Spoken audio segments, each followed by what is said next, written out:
This is John from Eastern Hot Rodder, and today we're going to tackle these wheels. These are a pair of 15 by 8 American Dragmasters. You see on the back here, it says American Dragmaster right there. Made by American Foundry Machine and made in USA. These are a California-based company. These are pretty unique. They're a 6-slot mag instead of your typical 5. They are a regular Chevy bolt pattern. I bought them from a friend of mine. He's had them since the early 60s, or mid-60s anyway. When I looked up the company changed from American Dragmaster, or American Foundry, to International Foundry, and they changed their name to from American to International Dragmaster. And they made this style wheel, and they also made a 5-spoke, kind of like a torque thrust style wheel. I like them because they're polished lip and they're polished center, but they left the slot area satin. I think it's going to be a neat look. They've been kicking around for decades, so we're going to try to clean the spider poop and stuff off them and see if we can polish these up and make them look like new again. If not, I'll have to send them out. This is the worst of the bunch. You can see it's got a couple little nicks here, and we got some pretty severe oxidation happening in here. But I think that'll all buff out. I hope it'll buff out without having to, I think that's just oil that got on there. Without having to polish into here, because I really like that satin and polish look together. So first thing we're going to do is going to wash these with a good wheel cleaner, and then we're going to hit them with a mirror ball and whatever polish we have to see how far we can get them before we do have to send them out. Washing that wheel made a big difference. Going to have to do some polishing for sure, probably some light sand, and there's a little bit of red paint scuffs on it. Got rid of that oil stain there, so that's good. A little more universal on the sheen. I think this is going to clean up pretty good. All right, so I already dressed this up a little bit. I hit this with some 320 grit to get most of that out, and then I went around the whole thing with 1000 grit sandpaper. You can see polished aluminum is a messy job. But I just used 1000 grit wet dry on this part, hoping to get most of that out. I'm afraid of even hitting here. I'm probably gonna have to figure out what I can use to clean that out. I might have to just use some mag polish and see if that does it. So before I go too far and get too heavy into it, I'm gonna try some aluminum polish that we have. I found this on the shelf in the garage. I don't even know where this came from, but it's made in USA, so it can't be bad, right? This is all metal polish. We'll give that a shot on a rag and see what we come up with.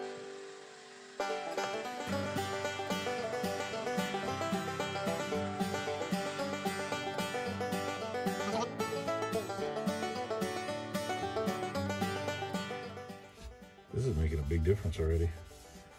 I've only been working on this for, 30 seconds or so. You can see right here where it's shiny versus where I didn't do it. So I'm hitting that worst spot where the pitting is there. The pitting's still there, but this stuff seems to be working pretty good. So we're starting out easy. If you've ever polished aluminum before, you'll see how much oil it pulls out. So it pulls a lot of black. See it's starting to build up right there. Just do a small section here. We'll whip it down, see what we get for a difference. Put about an hour a piece per wheel. You'll be amazed at how much better they'll look without having to send them out anywhere.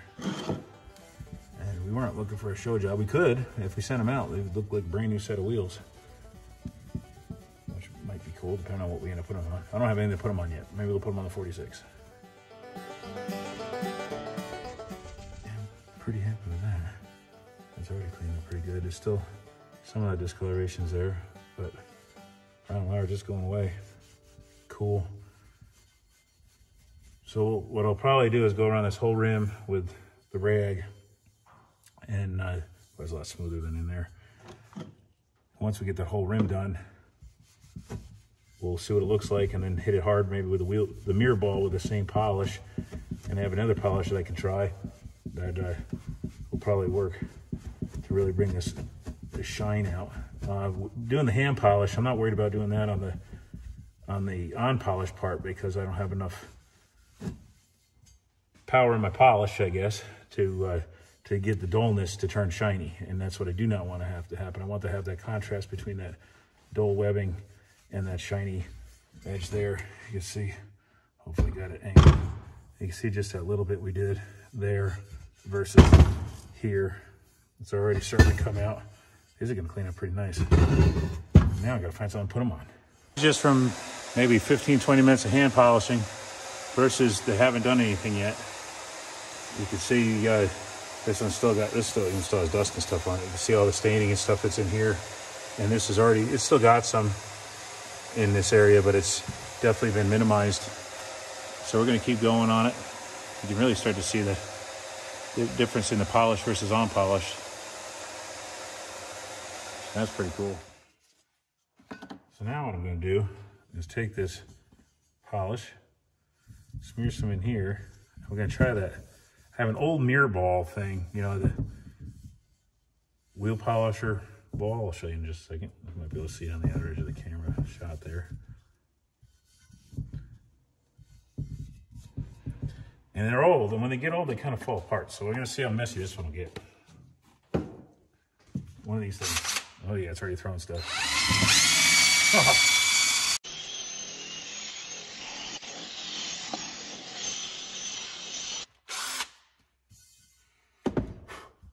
Whew.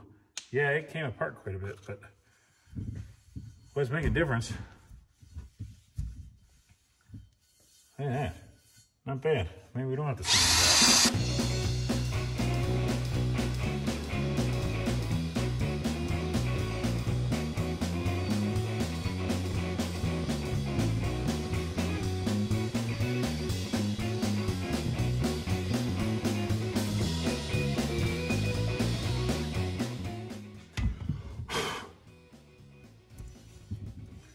Wow, that made a huge difference. And it was a heck of a lot easier than hand polishing. Look at that. I mean, it's still got some blemishes and stuff in it, but it's coming around. We're just gonna keep working at it. You can see that was real time. What was that, a minute and a half? Look at the screen. 2.5 minutes, almost 3 minutes to get it to polish up more. Try this stuff here. This was the Balin Ball Buster or something like that. It's a Smile Jesus Loves You on it. And this is my favorite part of this one. It's Best Luminous Polished Wheel Cleaner. It actually has distillates and jeweler's rouge in it. It says 2 nuts in every bottle. The third's behind the wheel. Have a good ride. So I've used this on other stuff and it worked pretty good. I don't even know where you can get it. I got it at some truck stop years ago. So I just put some on here.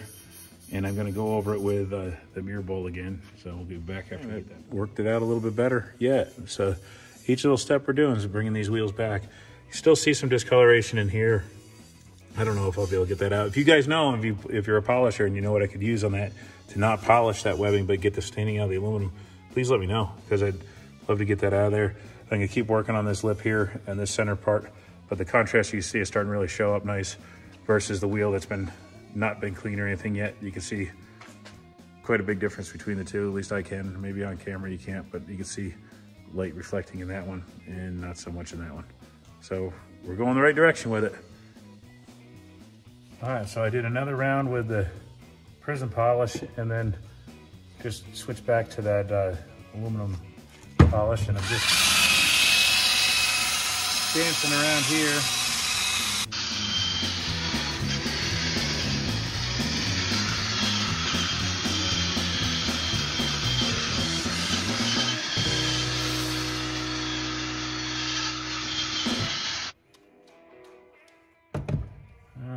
Try cleaning that up with just a little bit of paper towel now and see what we end up with.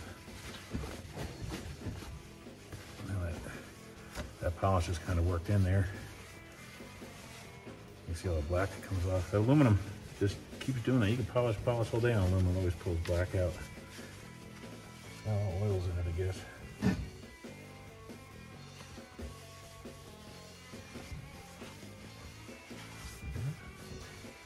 Too bad. I do want to figure out how to get that staining off the unpolished part. I don't really want to paint the rims because they've made it this many years without it. I've researched this company and it's really hard to find information on them because of they didn't really start to gain popularity until they changed their name. So if you guys know about American Foundry in California, and the American Dragmaster wheels, you know, put a comment in the bottom here and let me know what you think, because I'd like to learn more about them. I know about 67 or 68, for what I could tell, is when they switched to American, or International from American. And that's where everything kind of went dead end on me. I can't find out which town they were in.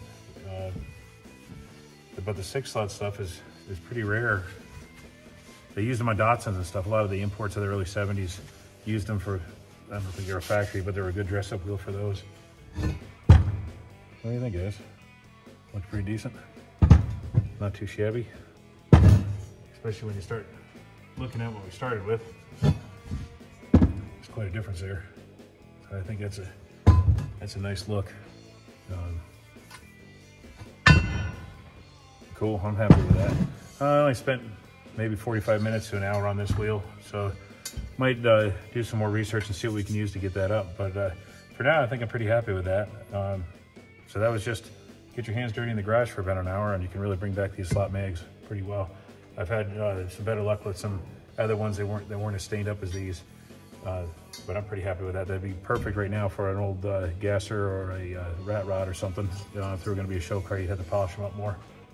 But I love that. The holes, the kitty beans are nice. They got a nice bevel to them. There you have it, with a less than an hour of polishing time on this wheel. You can see how much brighter it is than the wheel next to it. It made quite a bit of difference. So I'll probably hit this wheel for about an hour and then come back and revisit this, or just keep them like this in stock until we decide what they're going to put them on, whether it would be a rat rod or some kind of gasser that needs them polished up more. I like the look of those. Thanks for watching, guys. Hit that subscribe button, would you?